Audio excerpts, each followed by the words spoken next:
leaders of the world.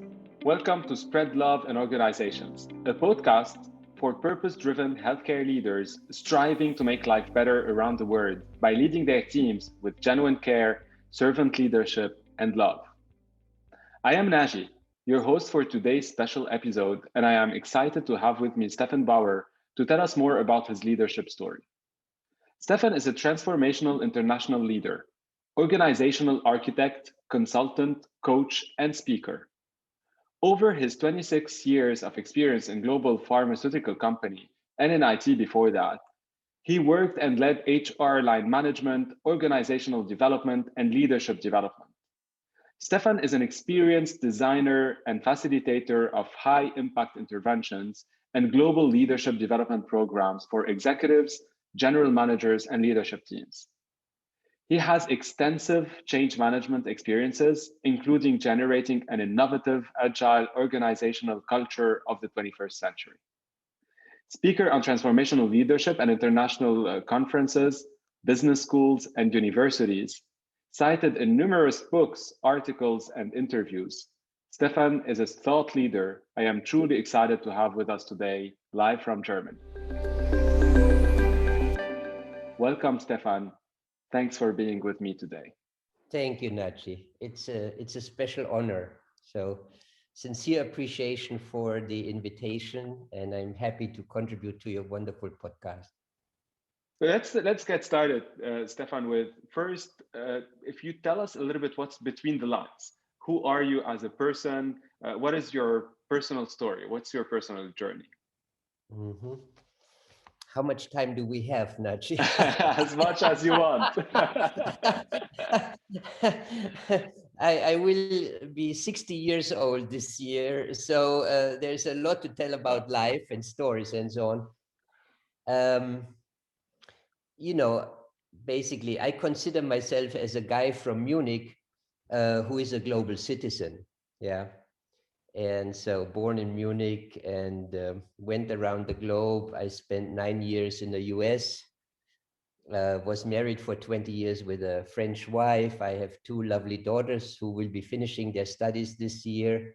So, German, French family, having lived in the States, so quite international. And that's sort of my background. Now, it's interesting. I mean, if a podcast is called Spread Love, and obviously I'm a business person now, but I'm also a spiritual guy. And when the podcast is about spreading love, then I think we can have a quite open and philosophical and personal conversation. And that's what I hope and try to contribute here. And honestly, when I consider, or when I am at my highest possible self, then I feel as a being of radiating love. That's truly how I sense at my highest possible self. Being radiating love. Can you tell us more about this? Well, what do you mean by this? How do you do it? How do you convey it in your day-to-day life and at work, obviously? The first is, my own mindset, how I look at myself, my identity. And when we talk about love, and I talk about, the highest possible self when radiating love, and now it's getting spiritual, this is, with this topic, it's inevitable. I sense being connected with the whole universe or the galaxies, that everything in our galaxy is about energy and connected. It's all integrated, it's all connected. Some people call it energy, I call it love. And again, how can I convey this on a day-to-day basis? And it doesn't happen always that I can convey it. That's why I put it in a frame when I'm my highest possible self, Nachi. So I'm also just a human being but that's honestly what I'm trying to convey. Yeah, to be. Yeah.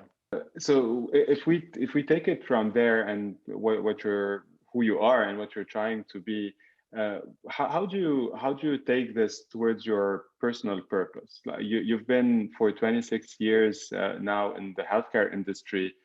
You've worked with leaders, with executives, from senior executives to young managers growing in their leadership journey, and you've transformed many of those leaders toward becoming transformational leaders, as you said. So how would you convey your personal purpose? I know you're a purpose-driven person, and we just heard it by who you are and what you try to achieve. How would you convey this purpose, and what does that mean for you? And then what would be your advice for all those leaders around the world about discovering their purpose and living it on a daily basis? So the first thought is, what's my purpose in life? And it's one of those deep reflective questions that I often ask in transformational workshops. My purpose of life is to use my time and energy while being on this planet to have a positive impact, whatever that means. But I want to leave this planet one day and have the feeling that I have had a positive impact, may it be small or large, whatever. Well, the larger the better, honestly. Now, the double click, and my intention is to foster health for humans and for the environment and for all living beings. And I do that through fostering what I call 21st century leadership. And my core competence is, since 2005, I've been on this journey of developing consciousness of myself and others. And so fostering individual, organizational, and societal transformation. And for example, when I run transformational workshops, when I facilitate them, it took me a long time. First, I thought I want to create a loving environment, which is a safe learning space. And people asked at the end of the workshop, this feels somehow spiritual. What are you doing? And then I have to say, look, there is no specific religious background or affiliation behind this, but they sense there is something different here. There's something transformational. And it took me a long time and to transform myself when I dared to openly share at the beginning of the workshop that I intend to foster a loving environment.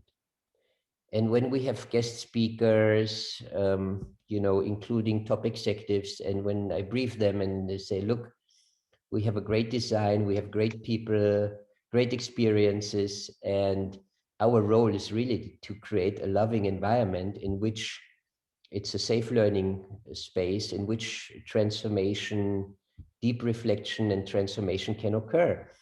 And then they look at me at disbelief. And, I had one of these examples one day.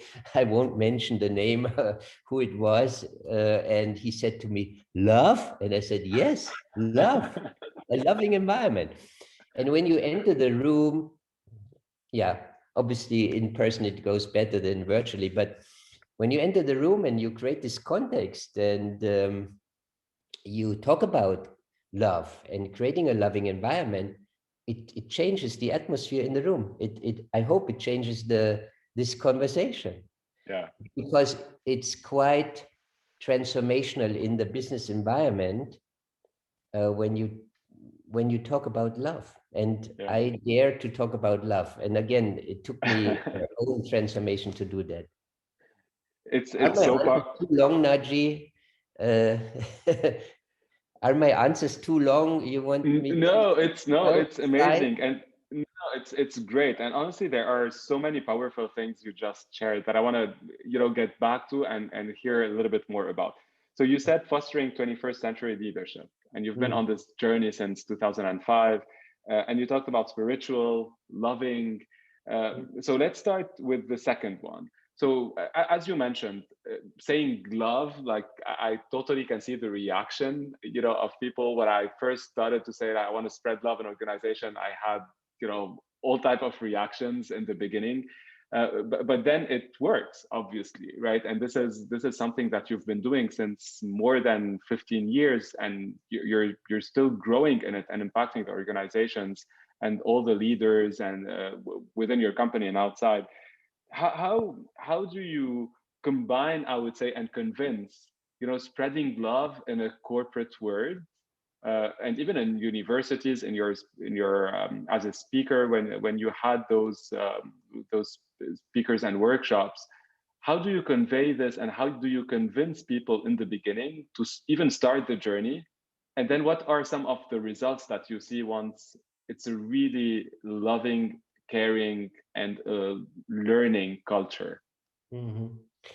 So first is I work a lot with purpose, and I work with deep reflective questions, and I work with transformational experiences. And basically I ask the people, others, obviously including myself, what are we here for? You know, is it about materialism? Is it about bigger, better cars, or whatever? What are we here for? And what's the purpose of our life? And what does our soul tell us to do? And I go through hours and hours of visioning activities to help people get there and to reflect. It's a build up with experiences, with transformational leaders, with music, whatever helps, with out of context experiences. And, you know, talking about the global healthcare environment, the way we live, um, still live based on the philosophy of the 20th century, you know, sickness is becoming epidemic. When you think about depression, burnout, when you think about diabetes, when you think about cancer, even now the pandemic, the whole nature, including humans, we are reacting to the way we live, and we interact with other aspects of nature. And it's getting, um, more and more sick. And I don't know, the German healthcare system, I think 94% of the spending is on patients, on sickness, right? We don't Yeah, have a healthcare system, we have a sickness system. yeah, And I want to help transform it into a true healthcare system that keeps people healthy in the first place. And when you then think about how do we live that people stay healthy and have a high quality life, and the more you think about it, the more you come closer and closer to a loving environment, a loving atmosphere, interacting in a loving way. And I can openly talk about it now. And obviously, it's hard to live it on a day-to-day basis in all different kind of stressful and complex situations. But it is clear that the more we have, let's call in the broadest terms, a loving environment, the healthier for each and everyone. How we interact with each other in private, obviously in business, anywhere on this globe. And so, for example, you ask for practical examples. Another one would be with one leadership team in 2014. We went through a 2-day transformational workshop, a visioning activity, and it's all, extremely successful business leaders, a very successful leadership team. And at the end of the day, the vision came up, that we want to be the most human organization in our industry. wow, That was in 2014, and it was the vision. that's a powerful word. And Yeah, it remains until today. And so first we created this vision 2020, and now in 2020, a vision 2025. and to become the most human organization in our industry, in our area of responsibility. And the next day you stand up in front of colleagues and you say, hey, we want to become the most human organization. It's a very, very high bar. Yeah. But it still remains until today. It inspires people inside and outside of the organization. And this is just another example. So when you talk about love, when you talk about humanity, when you talk about fostering a human environment, interacting in a much more human way, it creates a different atmosphere, a different energy, and more people believe it makes sense, Yeah. Yeah. and they connected with their purpose in life. Yeah. Yeah. And again, here, when you're talking about the issues we're living in healthcare, right? And how we should be really talking about health rather than just diseases and trying to treat diseases, all the Yeah. preventive, all the things that we need to do. And what you said with this example that you gave, and also fostering this 21st century leadership, Yeah. it's this is your belief where like those leader with you, this is what will get us to this better healthcare in our 21st century. This is your belief, right? Like I see it, I feel it. It's fostering this environment that will make us all be in a better, healthy environment for us to live better. I hope so. I hope so. Both the environment, including the whole of nature, including humans. We often consider humans as here and nature there. No, no. We are nature. We are part of nature, and we are reacting. And at the beginning of the 21st century, we are not reacting in a great way. And if we continue with the leading paradigms in the world, the hierarchical perspectives, the highly competitive perspectives of the 20th century,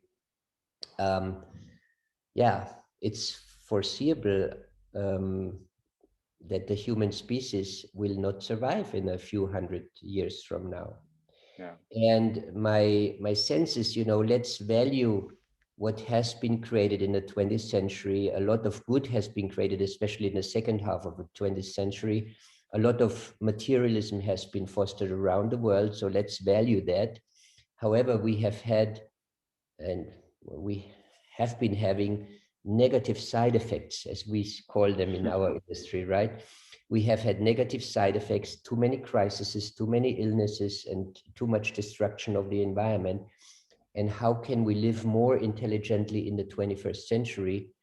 And obviously there's a growing movement around the world of people who want to build on the good of the past, but reduce the negative side effects, live more intelligently, healthier, happier, higher quality of life, maybe less materialistic, more collaborative, more connected.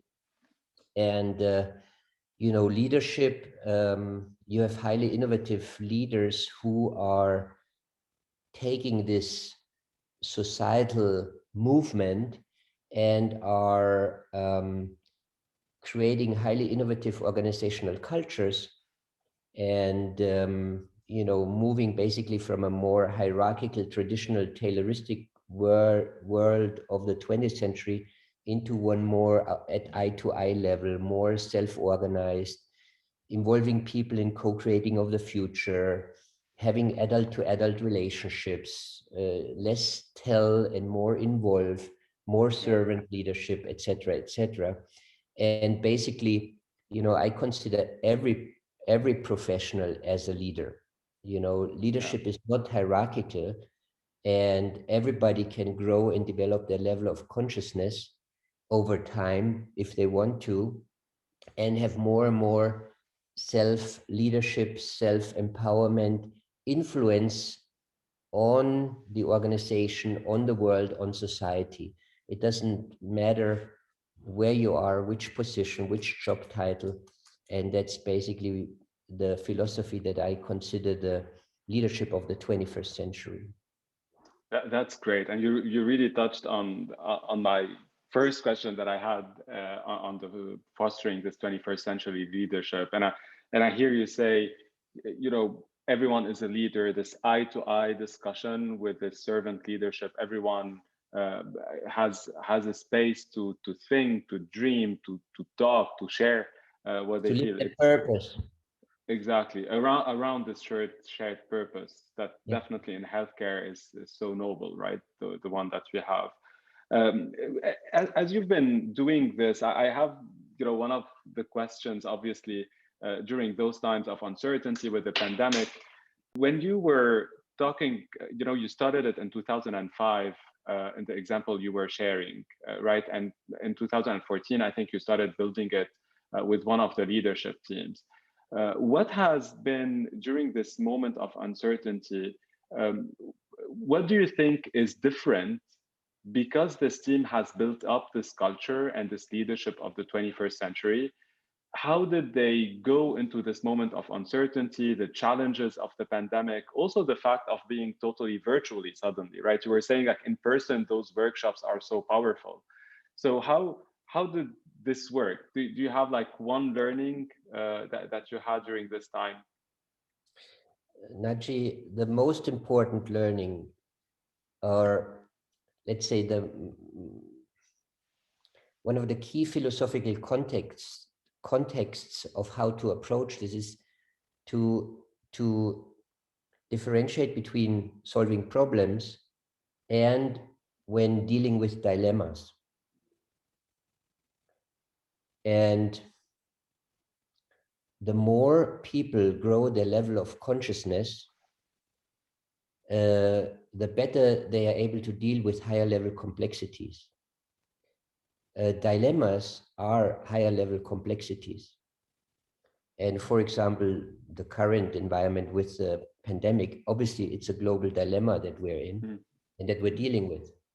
So if you try to approach the current way of life as a problem and we're solving it as we are used to, not so helpful. So when is someone dealing individually or collectively or as a society or as a global society as in the moment with a dilemma? And dilemmas, there is a certain way of how to deal with them. You need to be much more reflective, take time out, collaborate, inspire, and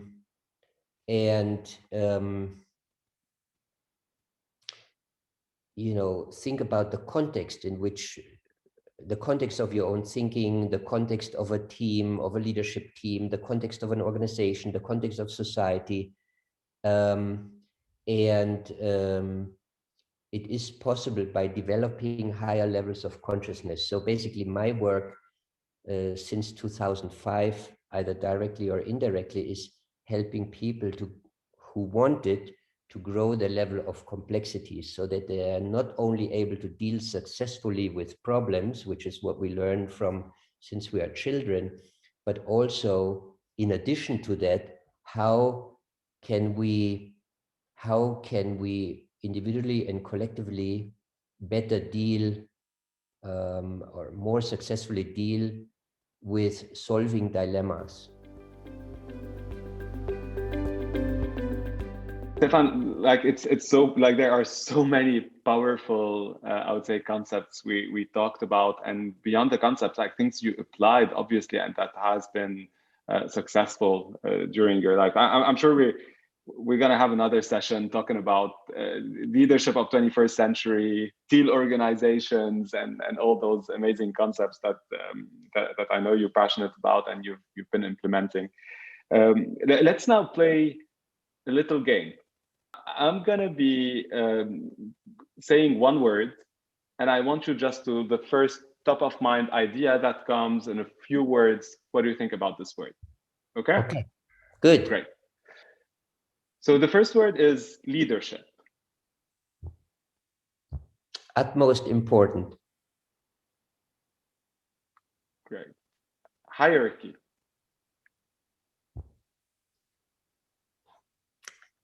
Can be helpful. Oh, interesting. Can be helpful. Yep. Transformation. That's my life. Where I am is transformation.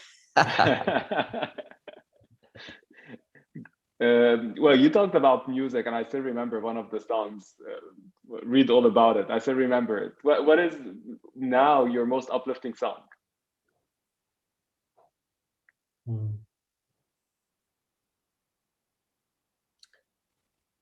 Well, yeah,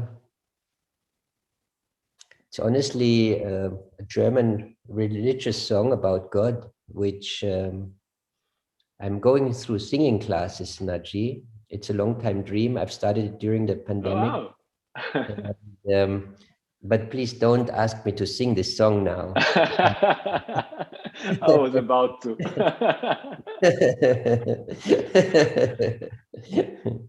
Great. Well, two last words. Phoenix. Phoenix? Yeah, in Arizona. Phoenix, Arizona. Milton Erickson. Oh.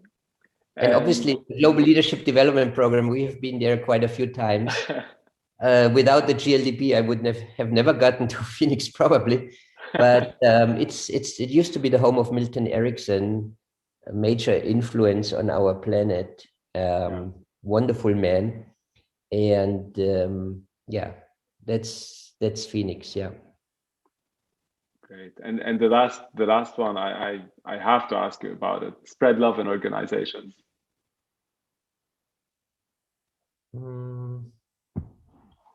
Life's purpose.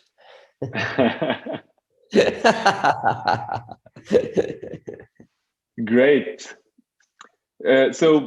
Stefan, now taking this and really, moving forward, how would you continue, your journey, your personal purpose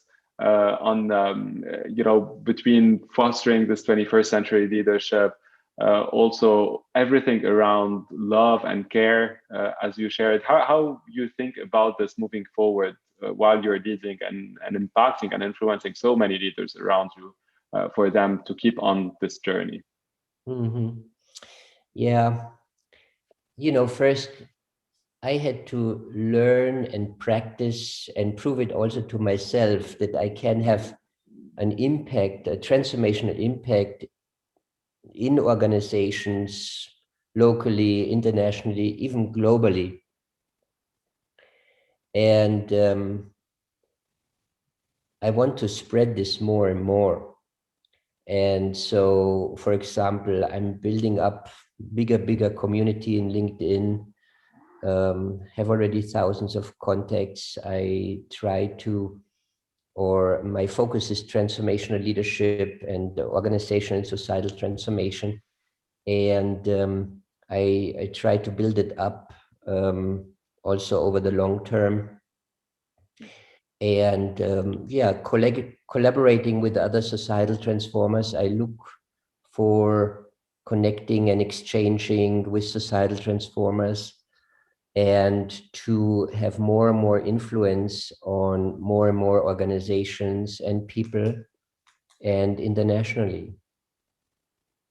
And I mentioned my age before, and so I think over time, as long as I live, I can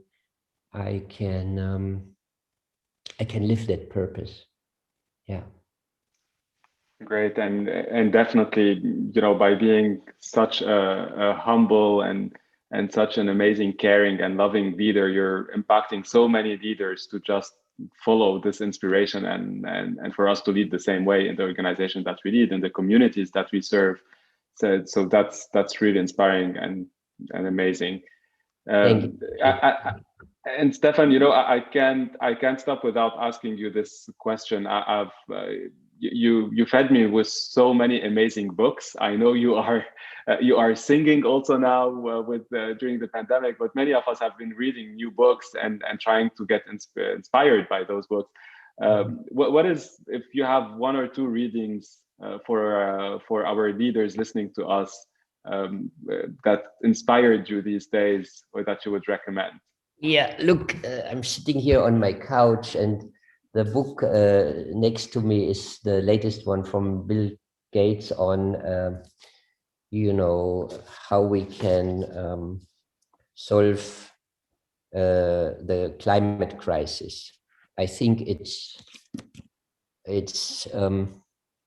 I think this is the biggest challenge of the 21st century.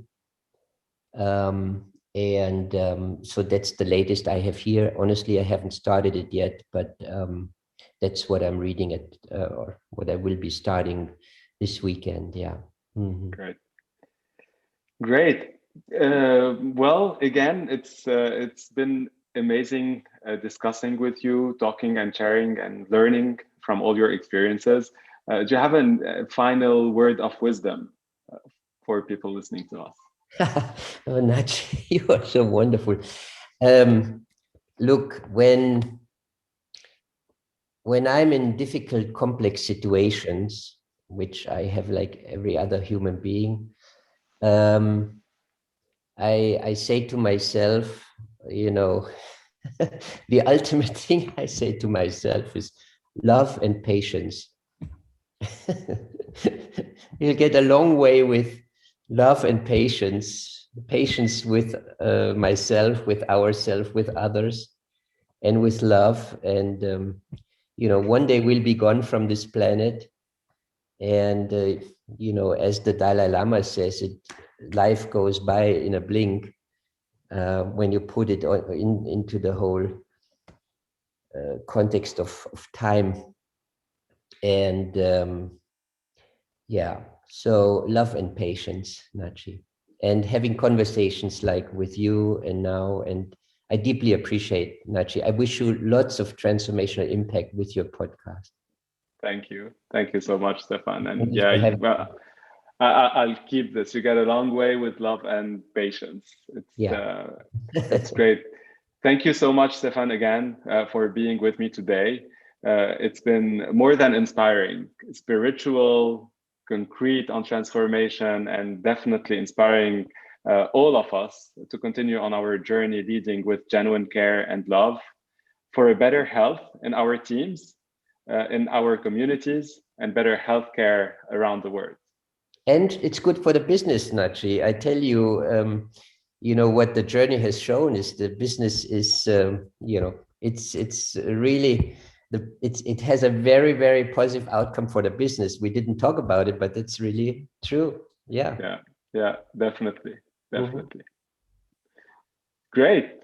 Thanks again, Stefan.